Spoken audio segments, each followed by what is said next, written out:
বিভিন্ন ছেলেদের, আমি মেয়েদের বলছি না, ছেলেদের জীবন তারা আমাকে তো জানাচ্ছে। তা করতে গিয়ে আমার হঠাৎ মাথায় একটা খেয়াল হলো, আমি বোধহয় একটা প্যাটার্ন দেখতে পাচ্ছি। সেটা হলো এরকম যে অনেক ছেলেকে পাওয়া যাচ্ছে যারা অর্ডিনারি বিএ, বিএসসি পাস, কেউ হায়ার সেকেন্ডারি পাস, ক্লাসের লাস্ট বেঞ্চার।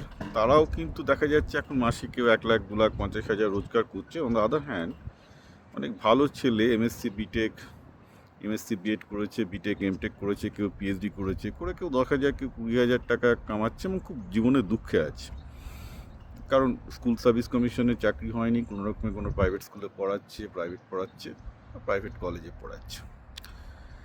তো তারা অবভিয়াসলি ফ্রাস্ট্রেটেড ফিল করার কথা। তারা যখন দেখবে যে তারা ক্লাসে first boy, second boy, third বয় ছিল, কিন্তু ক্লাসে যারা পেছনের দিকে তারা কিন্তু তাদের থেকে লাইফে এখন অনেক বেটার করছে। ওকে, তো এর একটা আমি নিজে ভাবছিলাম যে কমন গ্রাউন্ডটা কোথায়, কোথায় থিংস গট রং। অ্যাকচুয়ালি যেটা হচ্ছে, মধ্যবিত্ত বাঙালি বাবা মা, বিশেষত বাবা মা, যেহেতু মধ্যবিত্ত বাঙালি বাবা মাই ছেলে মেয়েকে চালনা করে, খুব দুর্ভাগ্যজনক যদিও, তারা না পৃথিবীটা কীভাবে বদলে যাচ্ছে, চারিদিকে পৃথিবীটা কীভাবে চলে কোনো আইডিয়া নেই। মানে বাঙালি আমার দেখা একমাত্র ওয়ান অফ দ্য প্রজাতি, মধ্যবিত্ত প্রজাতি, যাদের কোনো আইডিয়াই নেই যে পৃথিবীটা কীভাবে চলে। তাদের ধারণা ভালো ছেলে মানে স্কুলে ভালো করবে, করে একটা সরকারি চাকরি করবে, ব্যস্ত হয়ে গেল।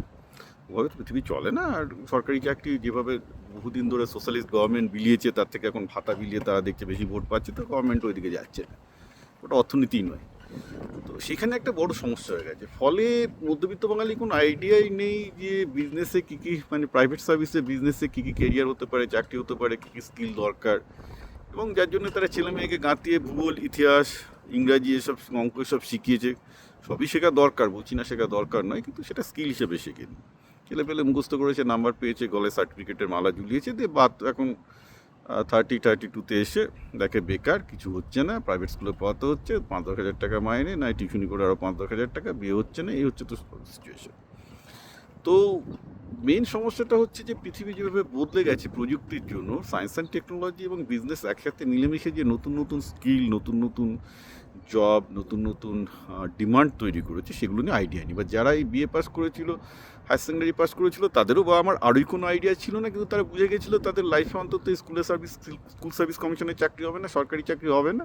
তো কী করেছে, তারা ইমিডিয়েটলি কোনো না কোনো একটা ব্যবসায় ঝাঁপিয়ে পড়েছে, একটা লাইন ধরেছে। তারপর সেখানে গিয়ে তারা, তাদের কলকাতায়, ব্যাঙ্গালোর, পুনেতে গিয়ে তাদের চোখ খুলে গিয়ে তারা দেখেছে যে কীভাবে ইনকাম বাড়ানো যায়, কীভাবে ভালো চাকরি পাওয়া যায়, আরও কীভাবে স্কিল বাড়িয়ে করা যায়। তারা 50, কেউ 1 লাখ, কেউ 2 লাখ টাকার স্যালারিতে চলে গেছে, একদম তারা ক্লাসের লাস্ট বেঞ্চে। এটা বাঙালির জীবনে ঘটেছে, ঘটাই উচিত ছিল, এবং আমি আরও ঘটবে, যারা জিনিসটা জানবে না যে কী করে হচ্ছে।